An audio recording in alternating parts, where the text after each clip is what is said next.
Assalamualaikum warahmatullahi wabarakatuh. Waalaikumsalam warahmatullahi wabarakatuh. Yang terhormat Ibu Mentor, Ibu Gunarsih, SPDSD. Yang saya hormati teman-teman peserta orientasi pengenalan nilai dan etika instansi pemerintah bagi P3K tahun 2023. Pertama-tama marilah kita panjatkan puji syukur kehadirat Allah Subhanahu wa taala yang telah melimpahkan rahmat serta hidayahnya kepada kita semua sehingga kita bisa berada di sini berkumpul dalam acara seminar bagi P3K. Langsung saja, dalam kesempatan ini saya mendapat giliran untuk mempresentasikan rencana kerja untuk 5 tahun ke depan.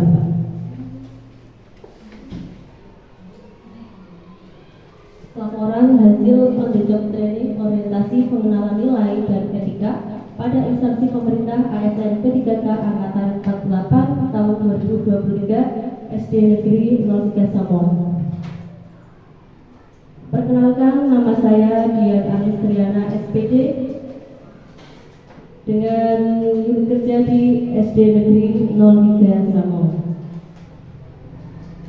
Di sini presentasi saya ada 5 bab. Bab pertama yaitu pendahuluan, di dalamnya ada latar belakang, maksud tujuan, waktu dan tempat. Bab 2, nilai dan etika pemerintah Kabupaten Pemalang. Di situ ada visi dan misi Kabupaten Pemalang. Untuk visinya, terwujudnya Kabupaten Pemalang yang adil, makmur, agamis dan menangani. Misinya ada 6. Kemudian bab 3, nilai dan etika SD Negeri 03 Samong.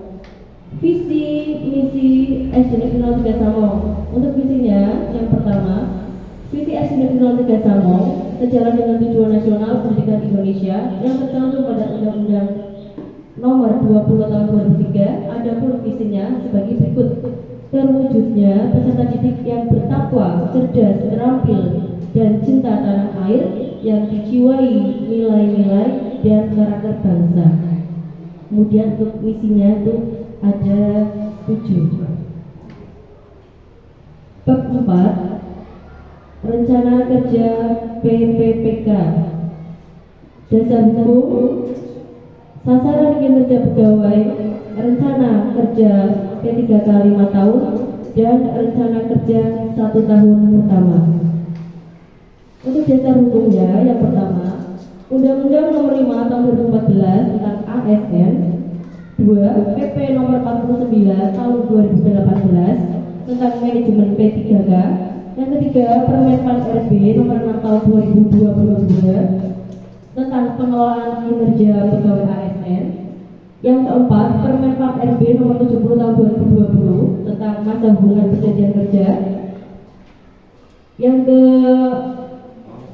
keempat, 5, Peraturan LAN Nomor 15 Tahun 2020 tentang pengembangan kompetensi P3K. Dan yang terakhir, Peraturan LAN Nomor 289/K1/PDP 07/22 tentang pedoman organisasi P3K. Sasaran kinerja pegawainya itu ada 5. Kemudian untuk rencana kerja 5 tahun. Di sini saya ada 5 rencana kerja. Yang pertama, peningkatan hasil belajar siswa dengan kebiasaan membaca buku fiksi dan non fiksi. Tahapan kegiatannya, setiap siswa setiap hari selama 30 menit membaca buku fiksi atau non fiksi. Outputnya terlaksananya pembiasaan literasi di sekolah. Yang kedua, literasi atau pembiasaan membaca surat-surat pendek sebelum mengawal pembelajaran. Untuk tahapan kegiatannya, setiap siswa setiap hari selama 15 menit membaca surat-surat pendek sebelum mengawal pembelajaran.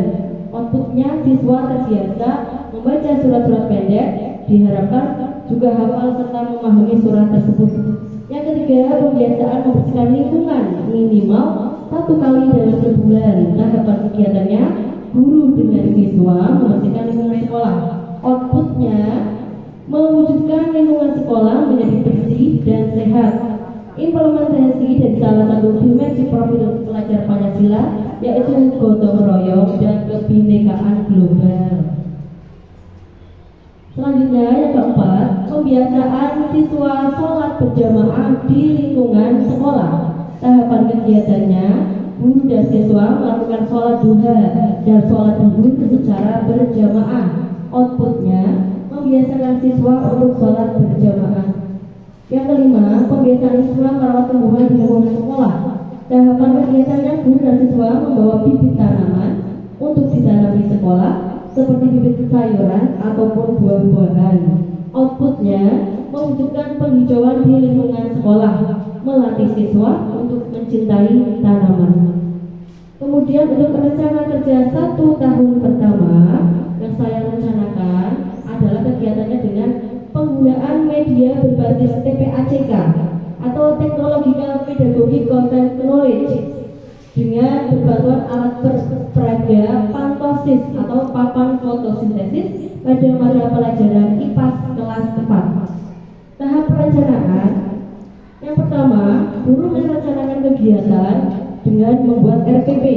Kedua, guru membuat alat peraga pantosis. Yang ketiga, guru membuat PPT dengan menyisipkan video terjadinya proses fotosintesis pada tumbuhan sehari sebelum melaksanakan pembelajaran. Tahap pelaksanaan 1. Kegiatan dilaksanakan sesuai dengan perencanaan yang telah dibuat sebelumnya. Kedua, pembelajaran dilaksanakan secara klasikal dengan menampilkan PPT. 3. Guru menampilkan PPT kemudian menjelaskan materi pelajaran disertai menampilkan alat peraga pantosis agar siswa dapat memahami materi. Yang kelima, siswa mengerjakan NKPD. Bab kelima menutup yaitu kesimpulan.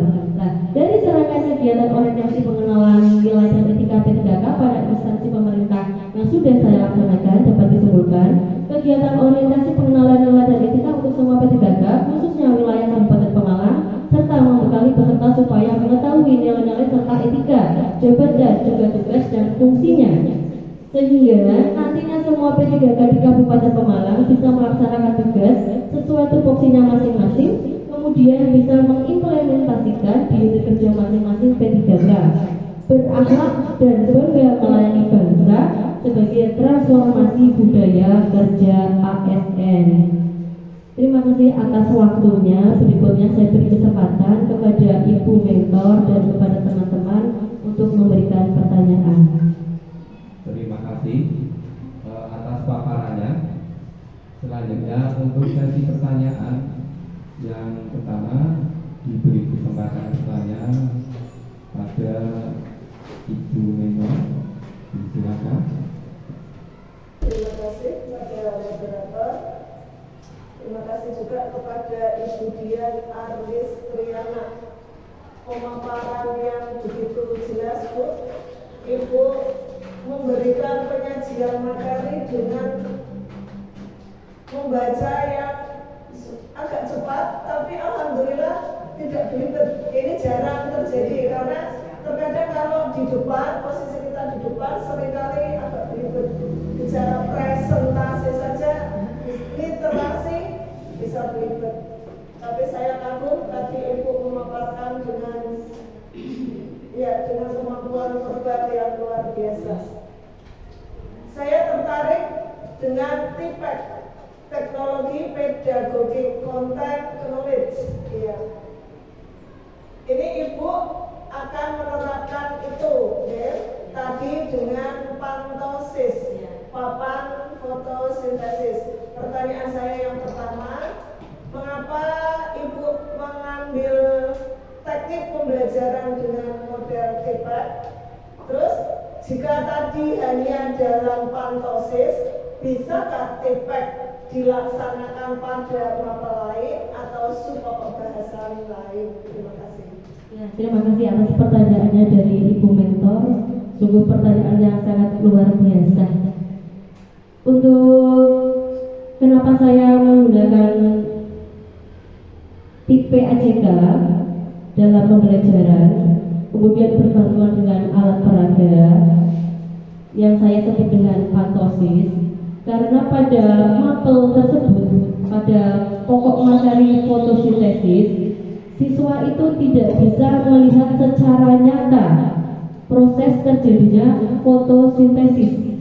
Jadinya guru sebagai guru itu harus kreatif untuk mengenalkan teknologi dengan menyajikan video kepada siswa, sehingga siswa tidak secara awang-awang atau angan hanya dalam pikiran seperti apa sih terjadi proses fotosintesis. Nah, dengan video yang diberikan melalui pembelajaran tersebut, nantinya itu akan menjadi arahan baru bagi guru, bagi kita pendidik untuk membuat pembelajaran lebih efisien dan efektif serta pasti berhasil. Begitu Bu. Kemudian untuk materi lain bisa kita terapkan untuk pelajaran lain, misalkan untuk materi organ tubuh pada manusia. Ya, organ tubuh manusia kan kalau kita awal-awal bocah kan tidak bisa melihat secara langsung. Nah, apabila kita sajikan dengan video melalui slide video PPT, siswa akan tahu organ apa saja yang bisa kita lihat dengan mata kita, gitu ya. Terima kasih Bu. Berarti nanti mungkin kedepannya tidak terfokus ke pantosisnya saja ya Bu? Oh, tidak Bu. Nah, bisa disupport bahasa yang lain. Iya, bisa.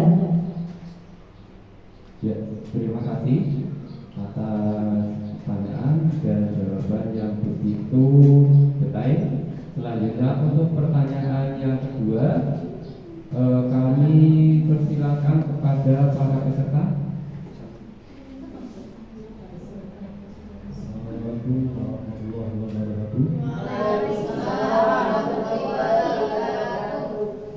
Perkenalkan, nama saya Diko Santoso dari SD Maulida Samo.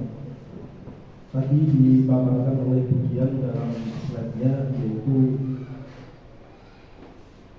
pembelajaran TPAJK. Pertanyaan saya, bagaimana cara mengimplementasikan TPAJK dalam pembelajaran? Menurut Bu Dian, silakan.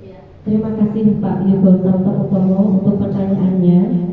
Nah, dalam hal ini saya sebagai guru ketika akan melaksanakan pembelajaran dengan model pembelajaran TPAJK, yang pertama-tama kita lakukan kegiatannya, perencanaannya adalah pertama guru harus membuat RPP dahulu ya. Nah, setelah RPP sudah jadi, kemudian kita akan membuat slide-nya, slide video PPT. Kita buat slide video PPT, kemudian di dalamnya kita sisipkan video tentang materi yang akan kita ajarkan tersebut.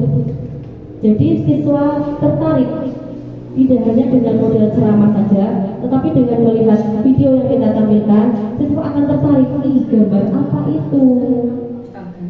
Nah, setelah tertarik, nanti kemudian siswa kan akan bertanya, dan guru itu termasuk ketika menampilkan video, guru juga merangsang siswa untuk tahu, untuk penasaran apa saja sih yang akan ditampilkan bu guru. Nah, kemudian setelah siswa penasaran, siswa melihat video.